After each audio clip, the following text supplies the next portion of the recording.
மேல சாமி இறங்கி இருந்துச்சு. ஆனா இப்போ மாயா நார்மலா தான் இருக்கா. ரொம்ப நாளா நடத்தாம இருந்த ரொமான்ஸ இன்னைக்கு நடத்திட வேண்டியதான்.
மல்லிகை பூவாய் மாறிவிட ஆசை.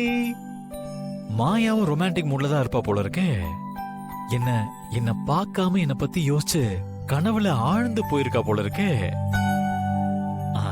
நான் எப்படியும் ரொமான்டிக் மூடோட வருவேன்னு காத்துட்டு இருக்கியா மாயா? தேங்க்ஸ்.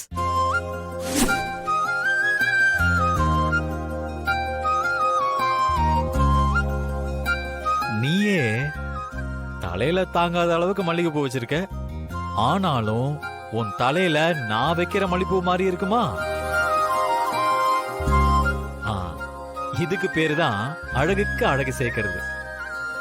பூவைத்தாய் பூவைத்தாய் நீ பூவை கோர் பூவைத்தாய். இந்த பூவை வச்சு அப்படியே உனக்கு ஒரு முத்தம், அப்புறம் நீ எனக்கு ஒரு முத்தம், அப்புறம் நீ எனக்கு, அப்புறம் நான் உனக்கு, அப்புறம் நீ எனக்கு, அப்படியே ரெண்டு பேரும் மாத்தி மாத்தி முத்தம் கொடுத்துக்கிட்டே இருக்கணும் போல இருக்கு.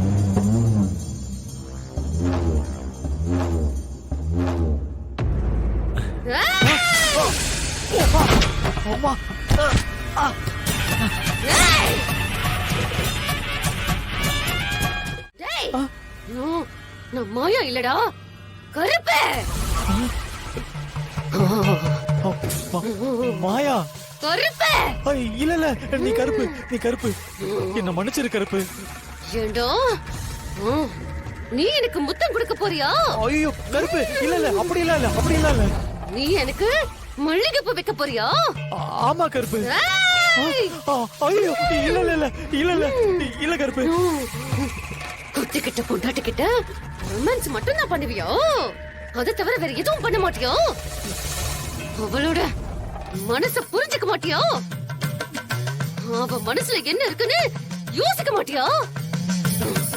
அவ என்ன ஆசைப்படுறான்னு புரிஞ்சுக்கிட்டு அதை செய்ய மாட்டியா? நான் என் பொண்டாட்டிக்காக தான் வாழ்றேன். அவளை நான் நல்லபடியா பாத்துக்கிறேன் கருப்பு. அவள ரொமான்ஸ்னு தொந்தரவு பண்ணுவியாடா? மாட்டேன். முத்தம்னு டென்ஷன் பண்ணுவியா? சத்தியமா மாட்டேன். மல்லிகைப்பூ வைப்பியா? ஐயோ வைக்க மாட்டேன். அப்புறம் என்னடா செய்ய போற? எதுவும் செய்ய மாட்டியா? என்ன செய்யணும்னு சொல்லு கருப்பு, நான் செய்யறேன். எனக்கு கற்பூரம் காட்டு. இப்ப போய் ஆர்த்தி எடுத்துட்டு வரேன். கருப்பு கையில கற்பூரத்தை ஏத்தி காட்டு. கையிலியா? காட்டுடா. செய்யறேன்.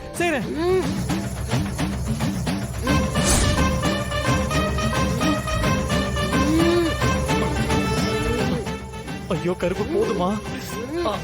தப்பா பேசிட்டேன், என்ன மன்னிச்சிடு. ஆர்த்தி ஏத்துக்க கருப்பு. ஐயோ கதிர், மாமா வந்துட்டு போனாரு. எப்போ வந்துட்டு போனாரு? ஏன் கூப்பிடவே இல்ல? டேய், இப்ப நான் என்ன கேட்டுட்டேன்? ஏன் இப்படி சிரிக்கிற? உன்னை கேட்டாரு. நீ பாத்ரூம் கழுவிக்கிட்டு இருக்கேன்னு எப்படிடா சொல்றது? அதான் உன்னை கூப்பிடல. அவரு போனாரு, நீ வர. ஏதாவது முக்கியமான விஷயமா வந்தாரா? வீட்ல எல்லாரும் எப்படி இருக்காங்க? வீட்ல நடக்கிற பிரச்சனையெல்லாம் சொன்னாரு. அம்மா அந்த தாய் குழந்தை சிலைய வச்சு எவ்வளவு பக்தியோட பூஜை பண்ணிக்கிட்டு இருந்தாங்க.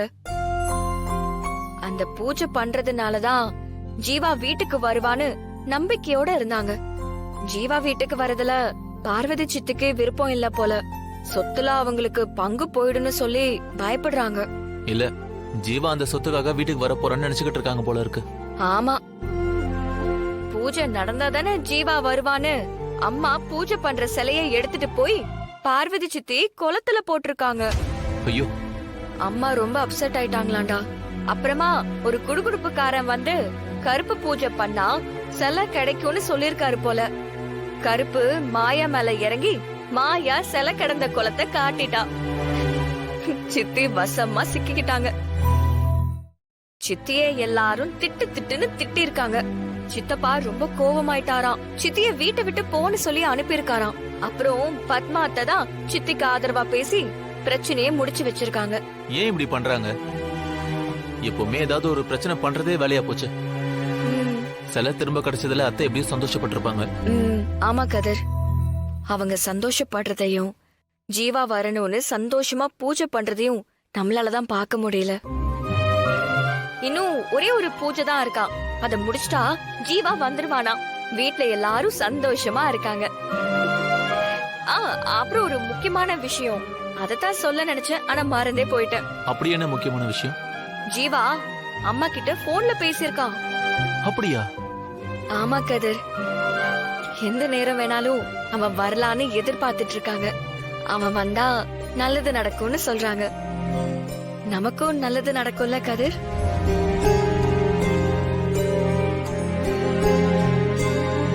கதிர், நீ குளிச்சிட்டல? குளிச்சிட்டேன். ஏன்? அம்மா மாமா கிட்ட பிரசாதம் கொடுத்து விட்டாங்க, உனக்கு வச்சு விடுறேன் வா.